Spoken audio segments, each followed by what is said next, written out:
ဒီအမျိုးသမီးရဲ့လက်တစ်ဖက်ကရွှေနဲ့လှုပ်ထားတာပါဒီနေ့မှာတောထဲမှာတစ်ပင်ခုတ်နေရင်းနဲ့သူမရဲ့လက်ပေါ်ကိုတစ်ပင်ကြီးသူပင်ပြစ်ချလာခဲ့တယ်ယောက်ျားဖြစ်သူကတစ်ပင်ကြီးကိုဖယ်ဖို့အသေးချာကြိုးစားပေမဲ့လုံးဝဖယ်လို့မရခဲ့ပါဘူး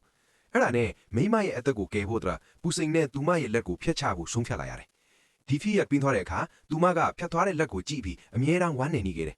ဒါကိုမြင်တော့ယောက်ျားကသူမအတွက်လက်သူတကုတ်တုပ်ပေးခဲ့တယ်ဒါပေမဲ့မိမကအဲ့ဒီလက်ကိုရွှေနဲ့ပဲလှုပ်စေချင်ခဲ့တာပါအဲ့ဒါကြောင့်ရက်အနေငယ်ကြားတဲ့အခါမှာတော့ယောက်ျားကရွှေလက်သူကြီးတစ်ခုကိုဖန်တီးနေလိုက်တယ်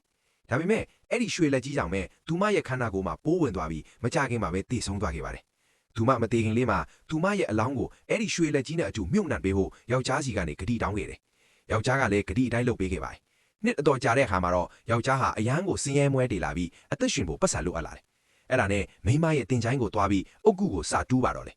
ရွှေလက်ကြီးကိုဆွဲဖြုတ်လိုက်တဲ့အချိန်မှာမိမရဲ့မျက်လုံးတွေကရုတ်တရက်ပွင့်လာခဲ့တယ်ဒါပေမဲ့သူကဂယုမဆိုင်ပဲရွှေလက်ကြီးကိုယူပြီးအိမ်ပြန်လာခဲ့တယ်အဲ့ဒီနေ့ညရောက်တော့မိမဖြစ်သူကသူမရဲ့ရွှေလက်ကြီးကိုပြန်ယူဖို့ရောက်လာခဲ့ပါတယ်